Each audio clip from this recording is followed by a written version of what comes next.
Hi friends, ನೀವು ನನ್ನ channel ಅನ್ನು ನೋಡುತ್ತಿರುವುದು ನನಗೆ ತುಂಬಾ ಖುಷಿಯಾಗಿದೆ. ದಯವಿಟ್ಟು ಈ ವಿಡಿಯೋವನ್ನು ಪೂರ್ತಿಯಾಗಿ ನೋಡಿ.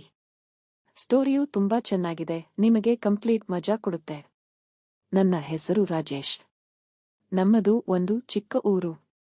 ನಾನು ಹೆಚ್ಚಾಗಿ ಓದಿಲ್ಲ. ನನ್ನ ವಯಸ್ಸು 30 ವರ್ಷ. 10ನೇ ಕ್ಲಾಸಿನವರೆಗೂ ಓದಿದ್ದೆ.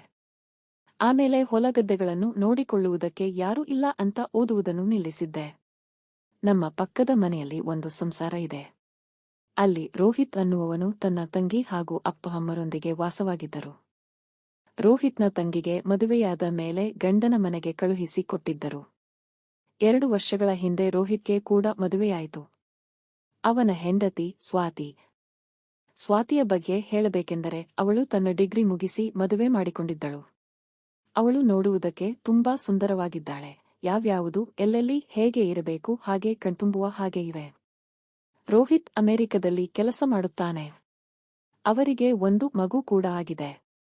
ಅವಳು ನನ್ನ ಕಂಡರೆ ಚೆನ್ನಾಗಿ ಮಾತನಾಡುತ್ತಿದ್ದಳು. ಈಗ ನಾನು ಮತ್ತು ಸ್ವಾತಿ ತುಂಬಾ ಕ್ಲೋಸ್ ಆಗಿದ್ದೇವೆ. ಅವಳು ಯಾವಾಗಲೂ ಕ್ಲೋಸ್ ಆಗಿ ಮಾತನಾಡುತ್ತಿದ್ದುದರಿಂದ ನನಗೆ ಅವಳ ಮೇಲೆ ಯಾವುದೇ ರೀತಿ ಕೆಟ್ಟ ಆಲೋಚನೆ ಇರಲಿಲ್ಲ. ನಾನು ಫ್ರೀ ಇರುವಾಗಲೆಲ್ಲ ಅವರ ಮನೆಗೆ ಹೋಗಿ ರೋಹಿತ್ ಅಣ್ಣನ ಚಿಕ್ಕ ಮಗುವಿನ ಜೊತೆ ಆಟ ಆಡುತ್ತಿದ್ದೆ. ಎಂದಿನಂತೆ ಒಂದು ದಿನ ಅವರ ಮನೆಗೆ ಹೋದೆ. ಸ್ವಾತಿಯಾಗಷ್ಟೇ ತನ್ನ ಮಗುವಿಗೆ ಸ್ನಾನ ಮಾಡಿಸಿಕೊಂಡು ಹಾಲಲ್ಲಿ ತನ್ನ ಕಾಲ ಮೇಲೆ ಮಲಗಿಸಿಕೊಂಡು ಮಗುವಿನ ಮೈವರಿಸುತ್ತಿದ್ದಳು. ಹಾಗೆ ಕುಳಿತಾಗ ಅವಳ ಬಟ್ಟೆ ಸ್ವಲ್ಪ ಅಸ್ತವ್ಯಸ್ತವಾಗಿತ್ತು. ಅವಳನ್ನು ಆ ರೀತಿಯಲ್ಲಿ ನೋಡಿ ನಾನು ಸಡನ್ ಆಗಿ ಶಾಕ್ ಆಗಿ ನಿಂತುಕೊಂಡೆ. ಅವಳನ್ನು ಆ ರೀತಿಯಲ್ಲಿ ಹಾಗೆ ನೋಡುತ್ತಾ ನಿಂತಿದ್ದೆ. ಆದರೂ ಅವಳು ತನ್ನ ಬಟ್ಟೆಯನ್ನು ಸರಿಮಾಡಿಕೊಳ್ಳಲಿಲ್ಲ. ಹಾಗೆ ತನ್ನ ಕೆಲಸದಲ್ಲಿ ತೊಡಗಿದ್ದಳು. ನಾನು ಅವಳನ್ನೇ ನೋಡುತ್ತಾ ಸೋಫಾದಲ್ಲಿ ಕುಳಿತೆ. ಅವಳು ನನ್ನನ್ನು ಮಾತನಾಡಿಸಿ, ಇವತ್ತು ಕೆಲಸಕ್ಕೆ ಹೋಗಿಲ್ವಾ ರಾಜೇಶ್ ಅಂತ ಕೇಳಿದಳು. ಇಲ್ಲ ಸ್ವಾತಿ, 2 ದಿವಸ ನಾನು ಫ್ರೀಯಾಗಿದ್ದೇನೆ ಅಂದೆ. ಹೌದಾ, ತಿಂಡಿ ಆಯ್ತಾ ಅಂತ ಕೇಳಿದಳು. ಹೌದು ಅಂತ ಹೇಳಿದೆ. ಸರಿ, ಇನ್ನೇನು ವಿಶೇಷ ಹೇಳು ಅಂದಳು.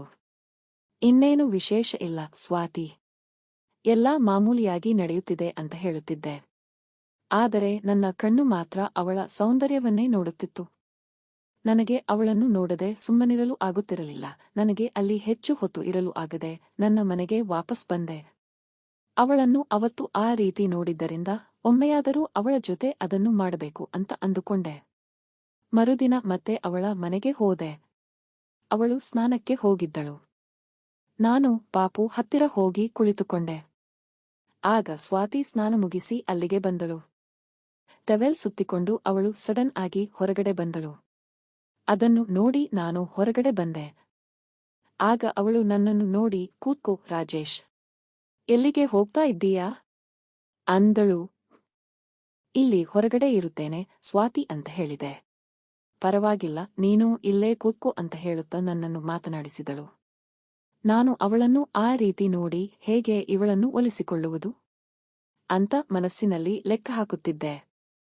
ಆಗ ಅವಳು ನನ್ನನ್ನು ನೋಡಿ, ಏನು ಆಲೋಚನೆ ಮಾಡ್ತಾ ಇದ್ದೀಯಾ ರಾಜೇಶ್ ಅಂತ ಕೇಳಿದಳು.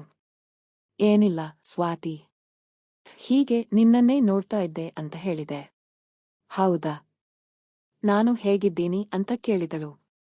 ನಿನಗೇನಾಗಿದೆ ಸ್ವಾತಿ, ನೀನು ಸೂಪರ್ ಆಗಿ ಇದ್ದೀಯಾ ಅಂತ ಹೇಳಿದೆ. ನಿನ್ನನ್ನು ಹೀಗೆ ನೋಡ್ತಾ ಇದ್ರೆ ನನಗೆ ಏನೇನೋ ಆಗುತ್ತದೆ. ಅಷ್ಟು ಚೆನ್ನಾಗಿದ್ದೀಯಾ ನೀನು ಅಂದೆ. ಹೌದಾ, ನಾನು ಚೆನ್ನಾಗಿದ್ದೀನಾ ಅಥವಾ ನನ್ನ ಬಾಡಿ ಶೇಪ್ ಚೆನ್ನಾಗಿದ್ದೀಯಾ ಅಂತ ಕೇಳಿದಳು. ನೀನು ಚೆನ್ನಾಗಿದ್ದೀಯಾ, ನಿನ್ನ ಬಾಡಿ ಶೇಪ್ ಇನ್ನೂ ಸೂಪರ್ ಅಂತ ಹೇಳಿದೆ. ಸರಿ, ಹಾಗಿದ್ರೆ ಎಷ್ಟು ಬೇಕೋ ನೋಡು ಅಂದಳು. ನಾನು ಹಾಗೆ ನೋಡ್ತಾ ಕುಳಿತಿದ್ದೆ. ಅವಳು ಹಾಗೆ ಒಳಗೆ ಹೋಗಿ ನೈಟಿ ಹಾಕೊಂಡು ಬಂದಳು. ಆಮೇಲೆ ನನ್ನ ಹತ್ತಿರ ಬಂದು ಗಟ್ಟಿಯಾಗಿ, ರಾಜೇಶ್ ಏನಾಯ್ತು ಅಂತ ಕೇಳಿದಳು. ನಾನು ಏನಿಲ್ಲ ಅಂದೆ. ಏನು ರಾಜೇಶ್, ಡ್ರೀಮಾ ಅಂತ ಕೇಳಿದಳು. ಹೌದು, ಹಾಗೆ ಒಂದು ಕನಸಿನ ಲೋಕಕ್ಕೆ ಹೋಗಿ ಬಂದೆ ಅಂದೆ. ಹೌದಾ, ಏನ್ ಮಾಡ್ತಿದ್ದೀಯಾ ಕನಸಿನಲ್ಲಿ ಅಂತ ಕೇಳಿದಳು. ಏನಿಲ್ಲ, ನಿನ್ನ ಜೊತೆ ಎಂಜಾಯ್ ಮಾಡಿದ ಹಾಗೆ ಅಂದೆ.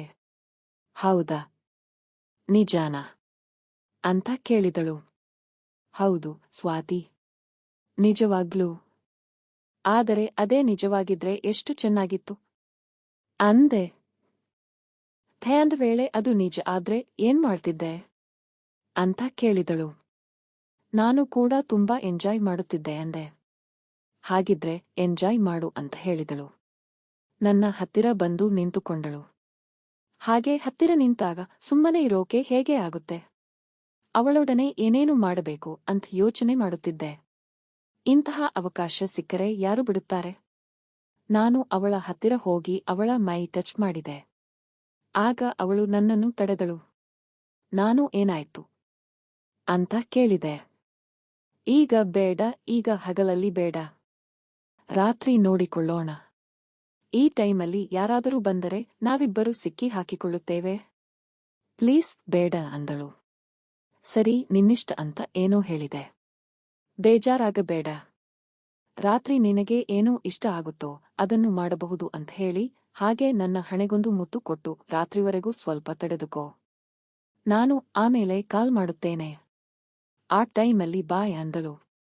ಸರಿಯೇ ಅಂತ ನನ್ನ ಮನೆಗೆ ವಾಪಸ್ ಆದೆ. ರಾತ್ರಿವರೆಗೆ ಅವಳ ಕಾಲ್ಗಾಗಿ ವೇಟ್ ಮಾಡ್ತಾ ಇರೋದು ದೊಡ್ಡ ಸಾಹಸವೇ ಆಯಿತು. ನನ್ನನ್ನು ನಾನೇ ಕಂಟ್ರೋಲ್ ಮಾಡಿಕೊಂಡು ಅವಳ ಕಾಲ್ಗಾಗಿ ಕಾಯ್ತಾ ಇದ್ದೆ. ಆಗ ಸ್ವಾತಿ ಕಾಲ್ ಮಾಡಿ ನನ್ನ ಅತ್ತೆ ಮಾವ ಇಬ್ಬರೂ ಮಲಗಿದ್ದಾರೆ. ನೀನು ನಿಧಾನವಾಗಿ ಸೌಂಡ್ ಮಾಡದೆ ಬಾ. ಬಾಗಿಲು ಓಪನ್ ಮಾಡಿ ಇಡುತ್ತೇನೆ ಅಂತ ಹೇಳಿದಳು. ನಾನು ಹಾಗೆ ಹೇಳಿದಂತೆ ಅವಳ ಮನೆಗೆ ಹೋದೆ. ನಿಧಾನಕ್ಕೆ ಅವಳ ಬೆಡ್ರೂಮ್ಗೆ ಹೋದೆ. ಆಗ ಅವಳು ಇಲ್ಲೇ ಇರು. ನಾನು ಡೋರ್ ಕ್ಲೋಸ್ ಮಾಡಿ ಬರುತ್ತೇನೆ ಅಂತ ಹೋದಳು. ಹಾಗೆ ಅವಳು ಡೋರ್ ಕ್ಲೋಸ್ ಮಾಡಿ ಬಂದಳು. ನಾನು ಅವಳನ್ನು ಗಟ್ಟಿಯಾಗಿ ತಬ್ಬಿಕೊಂಡು ಕುಳಿತುಕೊಂಡೆ.